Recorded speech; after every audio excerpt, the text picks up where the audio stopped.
क्या आप लोग जानते हैं कि मैनुअल स्कैवेंजर्स कौन होते हैं? ये वो पर्सन्स होते हैं जिन्हें एम्प्लॉय किया जाता है ताकि वो हैंडल कर सके अनडिकम्पोज ह्यूमन वेस्ट, जो कहाँ पाई जाती है, या तो लैट्रिन्स के अंदर, ओपन पिट्स के अंदर, ट्रेन्स के अंदर, या फिर रेलवे ट्रैक्स पर।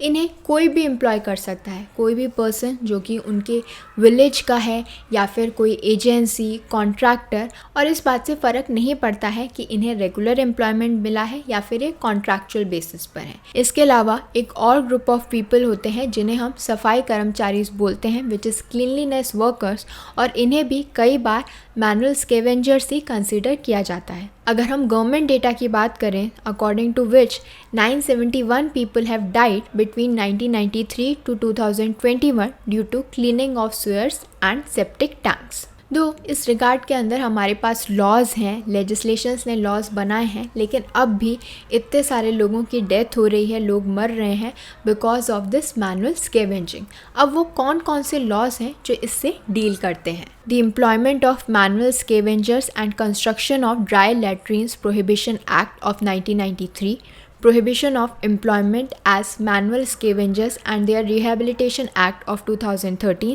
and the Building and Maintenance of Insanitary Latrines Act of 2013। अब आप लोग सोच रहे होंगे कि क्या सच में बिल्डिंग ऑफ इनसैनिटरी लैट्रिन्स जो है वो इलीगल है? जी हाँ, ये एक इलीगल एक्ट है according to the manual scavengers and rehabilitation act of 2013।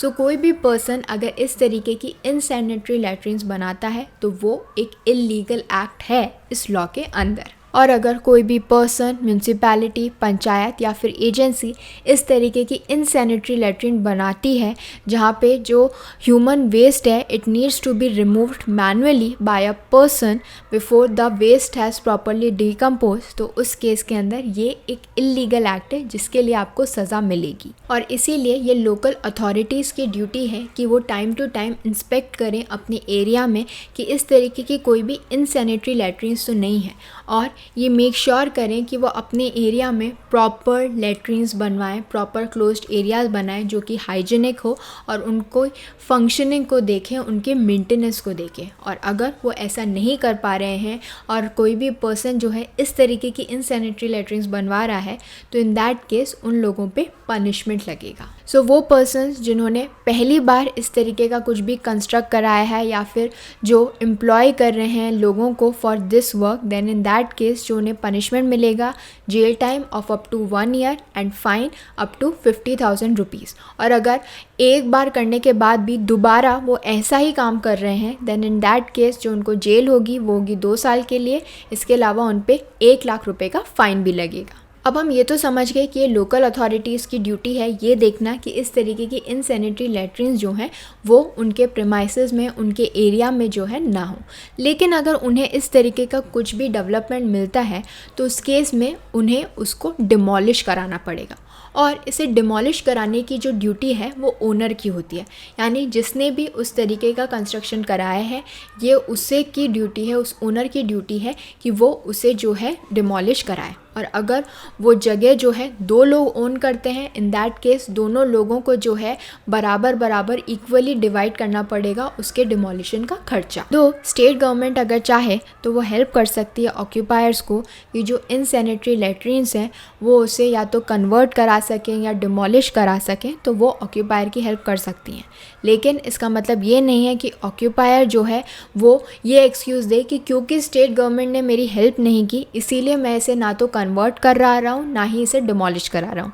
नहीं, अगर ऑक्यूपायर जो है 9 महीने के अंदर अंदर उस तरीके के कंस्ट्रक्शन को डिस्ट्रॉय या कन्वर्ट नहीं कराता है, 21 दिन के अंदर ऑक्यूपायर अगर कुछ भी नहीं करता है तो अथॉरिटी उस जगह को टेक ओवर कर लेगी, और जो भी डिमोलिशन का या फिर कन्वर्जन का जो भी कॉस्ट आएगा वो ऑक्यूपायर को भरना पड़ेगा। सो कोई भी पर्सन अगर पहली बार इस तरीके का एक्ट करता हुआ पाया गया, इन दैट केस उसे जेल हो सकती है 1 साल के लिए, और फाइन इम्पोज किया जाएगा 50,000 रुपये तक का। लेकिन सेकेंड टाइम वो सेम काम करता है उस केस में उसे 2 साल की सज़ा होगी, उसके साथ साथ 1 लाख रुपए तक का फ़ाइन उस पर लगेगा। अब ये सब क्यों हो रहा है, क्यों ये कन्वर्जन किया जा रहा है? क्योंकि मैनुअल स्कैवेंजिंग जो है वो इलीगल है। कोई भी पर्सन जो मैनुअली इस तरीके से ह्यूमन वेस्ट को जो है उठा रहा है, उसे साफ़ कर रहा है विदाउट बीइंग फुल्ली डिकम्पोज्ड, इस तरीके के एक्ट्स जो हैं वो इलीगल हैं इंडिया के अंदर। और इस बात से फ़र्क नहीं पड़ता कि उन्हें कौन एम्प्लॉय कर रहा है। अगर म्यूनसिपैलिटी या पंचायत भी किसी पर्सन को मैनुअल स्कैवेंजिंग के लिए एम्प्लॉय करती है तो वो एक पनिशेबल एक्ट है और उसके लिए हमें पनिशमेंट लॉ के अंदर गिवन है। कोई भी पर्सन या अथॉरिटी किसी भी पर्सन को as a manual scavenger employ करती है तो अगर पहली बार वो ये काम कर रही है तो उसे 1 साल की जेल और 50,000 रुपये का फ़ाइन देना होगा। लेकिन दोबारा वो ऐसा ही कुछ करती है, इन दैट केस 2 साल की जेल और 1 लाख रुपये का फ़ाइन देना पड़ेगा। इसके अलावा अगर किसी भी पर्सन को कोई हज़ार्डस स्वेर या फिर सेप्टिक टैंक को साफ़ करने के लिए एम्प्लॉय किया जाता है तो पहली बार अगर ऐसा किया गया है तो उस केस में जो जेल है वो है 2 साल की और उसके साथ साथ 2 लाख रुपए तक का फ़ाइन लगेगा। और अगर दोबारा ऐसा ही कुछ किया जाता है तो 5 साल की जेल और 5 लाख रुपए तक का फ़ाइन इम्पोज किया जाएगा। और अगर कोई कंपनी जो है वो इस तरीके के मैनुअल स्कैवेंजर्स को एम्प्लॉय करती है तो उस केस में पूरी की पूरी कंपनी जो है उसे सज़ा भुगतनी पड़ेगी। ना सिर्फ कंपनी को बल्कि उस कंपनी के अंदर जितने भी एम्प्लॉयज़ काम कर रहे हैं उन सबको जो है सज़ा मिलेगी for employing a manual scavenger. So we can understand कि it is an illegal act. आप किसी भी तरीके से मैनुअल स्कैवेंजर्स को एम्प्लॉय नहीं कर सकते। अब हमें ये तो अच्छे से क्लियर है कि मैनुअल स्कैवेंजिंग एक इलीगल एक्ट है और अगर कोई भी पर्सन ऐसा कर रहा है उसे पनिशमेंट मिलनी चाहिए। इनफैक्ट अगर आपको कोई भी पर्सन ऐसा मिलता है या आप किसी को मैनुअल स्कैवेंजिंग करते हुए देखते हो तो आप उसके राइट्स के लिए कंप्लेंट फाइल कर सकते हो। ये कंप्लेंट फाइल की जा सकती है टू द कमीशन ऑफ सफाई कर्मचारी। सफाई कर्मचारी भी एक सेट ऑफ पीपल हैं जिन्हें कई बार मैनुअल स्कैवेंजिंग का ही काम करना पड़ता है। इसीलिए उनके राइट्स को प्रोटेक्ट करने के लिए एक कमीशन बनाया गया which is national commission for सफाई कर्मचारी।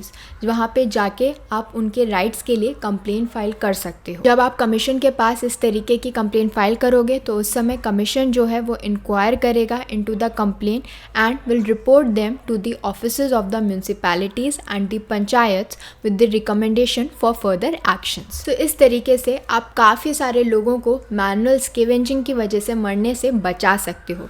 We are living in the 21st centuries. हमारे पास इतनी सारी टेक्नोलॉजी है, अब ज़रूरत नहीं है कि एक ह्यूमन वेस्ट को, एक अनडिकम्पोज ह्यूमन वेस्ट को एक ह्यूमन बीइंग ही उठाए। Thank you for watching this video. Don't forget to follow Nyay and do join us again for more of India's Laws Explained.